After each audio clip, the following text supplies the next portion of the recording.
What's going on, YouTube? Today we got another project. We're doing a rear end service. All we're doing is draining fluid, putting fluid back in. Pretty simple stuff. I wanted to show this because my gas tank is in the way. I just wanted to remind you, you might want to pick up a piece of hose when you're at the store to get your fluid to do this DIFF service. So let's take a look at what I got. Okay, so this is what you're gonna need. 75/90 oil, pair of cutters to cut the hose. I wouldn't recommend going with this big of a hose. This is just what I had laying around. Something much smaller will work. This was for power steering line, I think, on a project I had a while back. You'll need a 13mm. That's what the bolts are. I've already done all of the draining and sealed it off and put it back up there. I'm just going to show you why you will need this piece of hose. So let's get to it. So I'm running up above my leaf spring here, and that's where I'm gonna put the fluid in. You could use a little bit shorter of a piece of hose. You just have to be a little more careful.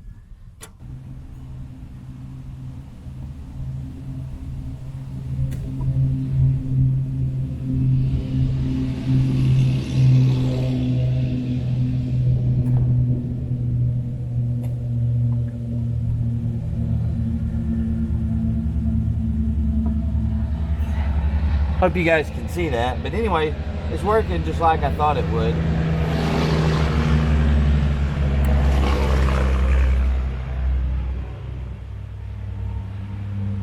And our fluid is going into the DIFF, our rear end, whatever you want to say. Okay, that bottle's basically done. I'll take and fill a ladder bottle up if I need to get the rest of it. Okay, here we go with number 2.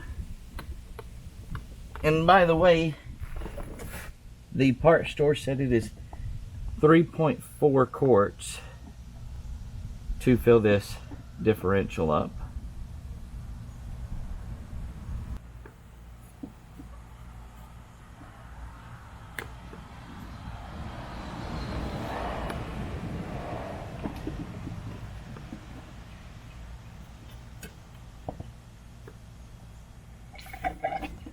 Okay, I pretty well emptied that one. Let me get some paper towels and dry myself off.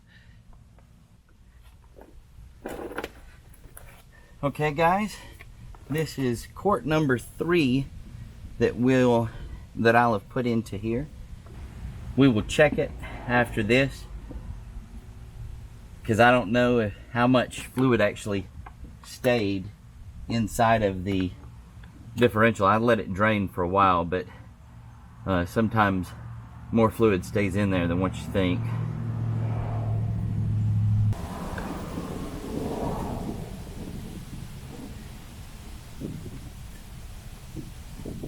That's pretty close to being empty. We're gonna let this drain. I hate dealing with gear oil, by the way. It stinks, it's thick, it's difficult to get the smell off of your hands too after you're done. Okay, so I probably should have checked before I put that third quart in there. Either a lot of it stayed with the rear end, or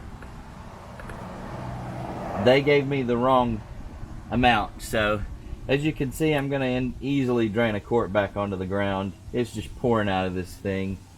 So lesson learned, guys.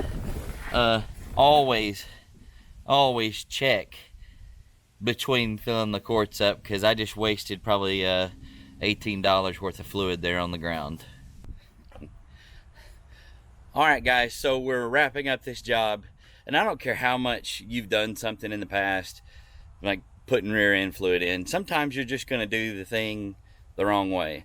So I'm going to show that because it's a good learning example for somebody else out there that may be on more of a budget, and it gives somebody an opportunity to do something the right way versus the way that I done it now with a big freaking mess on my hands.